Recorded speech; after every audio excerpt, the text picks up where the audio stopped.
Shreyas আয়ারকে Asia কাপে বাদ দেওয়ার পর শ্রেয়াস আয়ার মনে কিছু না রেখে খুব নিশ্চিন্তে ঘুরে বেড়াচ্ছে অন্য অন্য শহরে বা দেশে। তোমরা দেখো শ্রেয়াস আয়ার কত ভালো মনের মানুষ, এবং এশিয়া কাপ থেকে বাদ হয়ে যাওয়ার পরেও সে খুব ভালো প্র্যাকটিস করে যাচ্ছে, দীর্ঘদিন প্র্যাকটিস করে চলেছে।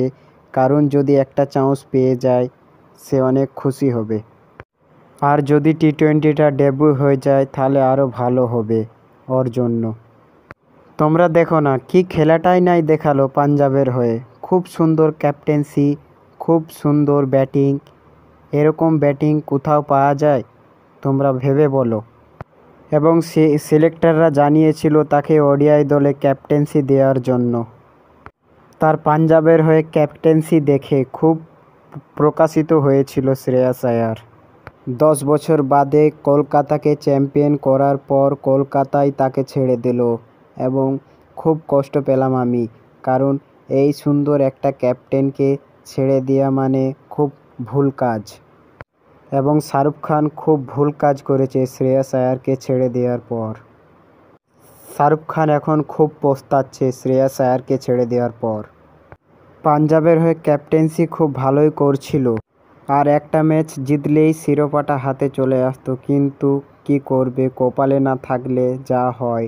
আরসিবিও খুব অনেক দিন ধরে চেষ্টা করেছিল এবং তারা সফলতা পেয়েছে 18 বছর পর। পাঞ্জাবও পাবে আস্তে আস্তে, সেই জন্য Shreyas Iyer is best captain and leader. সে দলকে খুব ভালো নেতৃত্ব দিয়েছে এবং খুব ভালো ক্যাপ্টেন্সিও করেছে। ফিটনেসের কথা বললে খুব ভালো ফিটনেস ছিল তার। একাই বোম্বাইকে হারিয়ে দিয়ে ফাইনালে উঠেছিল শ্রেয়াস আয়ার। শ্রেয়াস আয়ারের লক্ষ্য ছিল শিরোপাটা জেতার, এবং শিরোপাটা জিতলে খুব খুশি হতেন শ্রেয়াস আয়ার। আর এই প্লেয়ারটাকেই এশিয়া কাপে জায়গা দিল না বিসিসিআই, খুব দুঃখজনক ব্যাপার।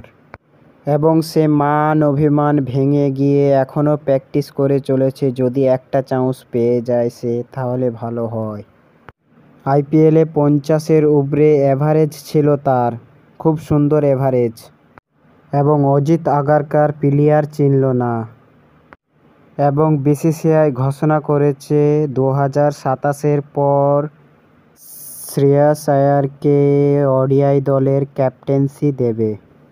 শ্রেয়াস আয়ার, শুভমান গিল দুজনাই নেতৃত্ব দেবে। শ্রেয়াস আয়ার ওডিআই দলে নেতৃত্ব দেবে, শুভমান গিল টেস্ট ও টি-20তে নেতৃত্ব দেবে। খবরটা শুনে খুব ভালো লাগলো। যাই হোক, বিসিসিআই বুঝতে পেরেছে। তো গাইস, এই ভিডিওটা আপনাদের কেমন লাগলো অবশ্যই জানাবে কমেন্টে। শ্রেয়াস আয়ারের নিয়ে এই ভিডিওটা কেমন লাগলো।